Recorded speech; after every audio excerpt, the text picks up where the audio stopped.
Mesdames, Messieurs, ravis de vous retrouver. C'est l'heure de l'invité du jour. L'inceste est bien présent dans les maisons, même si le plus souvent, on aimerait ne pas en parler. Des Gabonais et des Gabonaises sont victimes d'inceste et nombreux sont ceux qui préfèrent se taire de peur d'être jugés par cette même famille qui est censée protéger les siens. C'est touché par cette pratique malsaine, mais aussi dans le but d'accompagner les victimes que l'association Les Ailes de Bride milite. Pour en parler, nous recevons la présidente de cette association, Maïma Bekouré. Bienvenue sur Gaman 24. Bonjour, merci. Comment se caractérise l'inceste pour que ce soit clair pour tout le monde? Alors, l'inceste est un viol en milieu familial sur les enfants, surtout, parce que ça peut se passer avec des grandes personnes, mais lorsque c'est sur les enfants, c'est plus dangereux. D'accord. Ouais. Dans le plus grand nombre de cas, il s'agit d'un viol ou d'une agression sexuelle imposée. Oui. Comment se comportent généralement les victimes après cet acte? Bon, les victimes, après cet acte, se retractent, se renferment sur elles-mêmes, préfèrent se taire par peur d'être le petit mouton noir de la famille. Elles sont parfois stigmatisées par les membres de la famille, parfois même par le bourreau, qui se fait passer pour la victime, et la victime, c'est elle ou lui le bourreau. Donc, on a un changement de position. Il y a un changement de position. Oui. Par rapport à ça, les enfants se retractent, surtout ils gardent le silence. Oui, et parfois ils sont menacés aussi. Beaucoup. D'accord. Alors l'inceste reste un tabou au sein de la communauté africaine, surtout quand parler, c'est exposer les familles. Qu'est-ce que vous dites par rapport à ça? Déjà, l'inceste, il faut qu'on sache que l'inceste, c'est un viol. On doit bien le caractériser, le mot, parce que on le prend ici juste tabou, mais il ne l'est pas. Parce qu'il décime des vies. Il y a des enfants qui sautent la vie. Il y a des enfants qui se meurent au-dedans d'eux, qui perdent la personnalité et qui ne vivent plus. Ils vivent avec des traumas. Donc, il faudrait qu'on puisse savoir que l'enfant qui est touché est en particularité un être vivant. Il faudrait bien l'encadrer et surtout l'écouter. Sinon, on peut avoir des conséquences très graves. Très graves. Parlons à présent de l'association Les Ailes de Bride. Pourquoi la mise en place de cette organisation? Quel est le déclencheur? Alors, l'association Les Ailes de Bride est née de la disparition de ma fille, brutalement, elle se prénommait Bride. D'accord. D'où l'appellation. D'où l'appellation. C'était ma fille. Elle a été enterrée le jour de ses 15 ans, victime d'inceste au sein de sa famille paternelle. Et elle a préféré se donner la mort au lieu de peut-être survivre avec, parce que peut-être dans son être, elle souffrait, parce que je n'ai pas pu détecter. Il n'y a pas eu de signe? Non, elle était très casanière, très silencieuse, renfermée. Plutôt, elle s'exprimait dans ses vidéos à la maison. Il n'y avait rien d'anormal. Je peux dire, elle pouvait faire une dépression silencieuse. D'accord. Et c'est justement ce qui vous a poussé à créer l'association? Parce que dès que je suis montée sur les réseaux sociaux pour réclamer justice pour Bride, ça a été une boîte à Pandore. D'accord. Les enfants ont décidé de parler. Très bien. Ah, ils ont décidé de se livrer à vous parce qu'ils se sont reconnus un peu dans votre histoire? Oui, dans mon histoire personnelle, parce que moi-même étant victime d'inceste, et ma fille aussi, elle a eu. Et dommage que les choses ne se sont pas passées, peut-être. Elle n'a peut-être pas eu la même force que vous. Oui. Depuis la création, il y a 9 mois, pouvez-vous faire un bilan? Combien de familles aujourd'hui sont touchées au Gabon par l'inceste? Et aussi, combien de victimes? Nous avons pu, on va dire quoi, recenser particulièrement sur toute l'étendue du territoire national 1896 cas en 9 mois. C'est énorme. En un an, nous allons atteindre combien? Et là, on peut dire que ce n'est même pas le maximum. C'est même pas le... Il y en a des messages qui en pleuvent. Et vraiment, les familles sont touchées. Et on parle de qui ici? Plus de filles, moins de filles, plus de garçons, moins de garçons? Depuis que je me suis lancée dans ce combat, je me rends compte que la petite fille est touchée, oui, mais les plus touchés sont les petits garçons.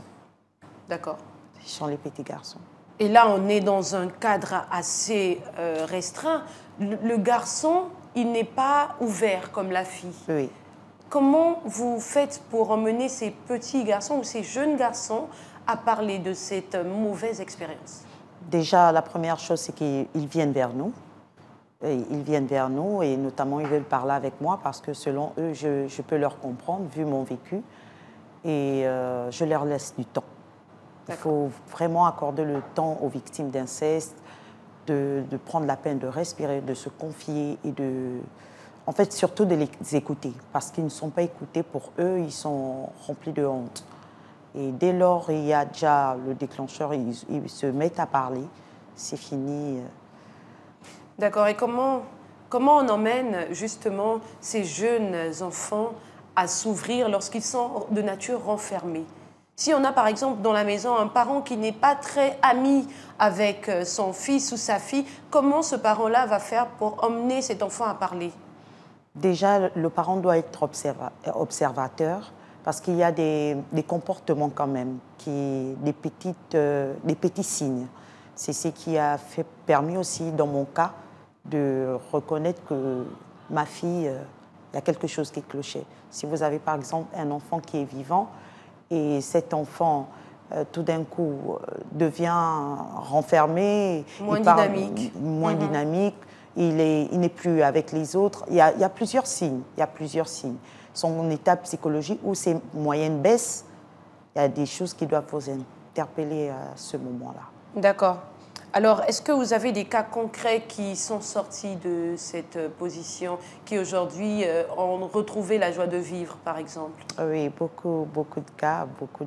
Très bien. Beaucoup de cas. Beaucoup de jeunes filles, surtout les jeunes filles, elles sont vaillantes, elles sont fortes, les filles. Elles sont très fortes, mais là, derrière, il faut un suivi. Un suivi, il ne faut pas les lâcher d'un poil parce que c'est tout un processus. Tout au long du processus, parfois, elles veulent sauter la vie, il faut être là, il faut être présent. Parfois, c'est la nuit que les cauchemars reviennent. Donc, il faut être là et surtout leur assurer que ce n'est pas de leur faute. Est-ce que vous avez un portrait d'une de ces filles-là qui a remporté, on va dire, la victoire? Oui, c'est mon bébé, elle se prénomme Caprice. D'accord. Je l'aime beaucoup. J'aime tous mes enfants, toutes les victimes. Et Caprice, elle a été particulière parce qu'elle m'a permis de rencontrer sa maman et de vider son sac. D'accord, elle était complice. Voilà, alors que la mère ne savait rien. Et elle m'a permis de rencontrer sa mère et nous avons fait un travail de fond. Aujourd'hui, c'est une jeune maman épanouie. Très bien. Et je suis heureuse qu'elle fait partie de la famille de l'Association des Ailes de Bride. Très bien, très bien. Et ici, qui était l'auteur? Qui était l'auteur? C'est l'ex de la maman. L'ex de la maman. Oui. D'accord, ce sont des situations qui sont très courantes dans les maisons. Et comment on va parler maintenant de vos campagnes de sensibilisation que vous organisez? Alors, dites-nous, comment vous organisez ces campagnes de lutte contre l'inceste sur le Grand Libreville? Quel est le message que vous portez? Le message que nous portons, c'est briser le silence. Très bien. Inviter les enfants, les jeunes gens, pourquoi pas ceux qui ont déjà même atteint un âge avancé, de témoigner,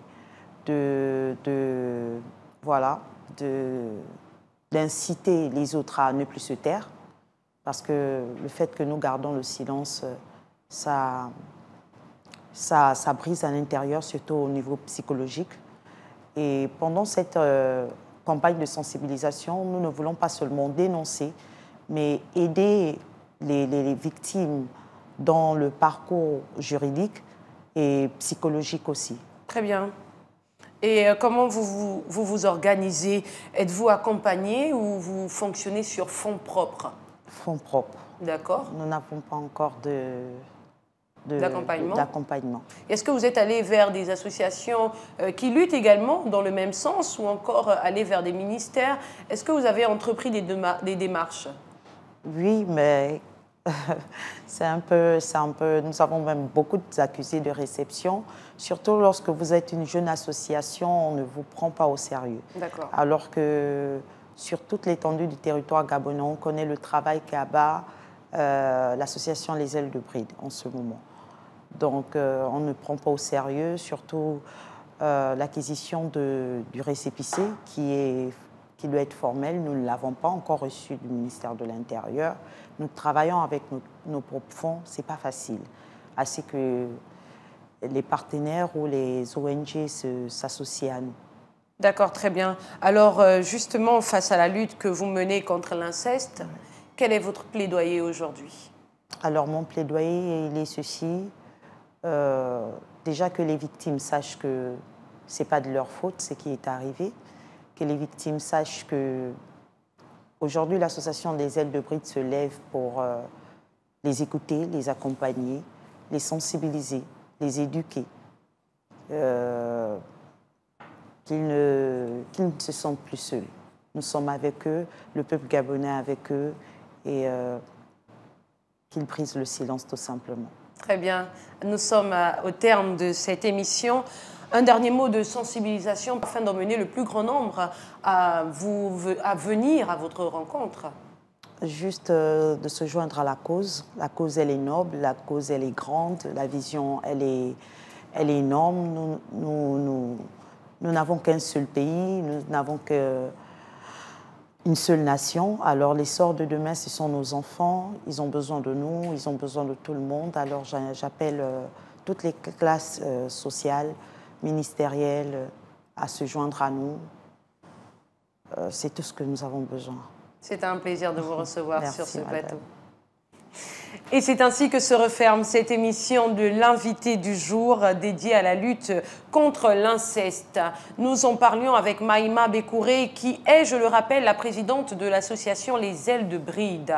Nous, on se dit à très vite. Merci à tous de votre fidélité et bonne suite de programme sur Gabon 24.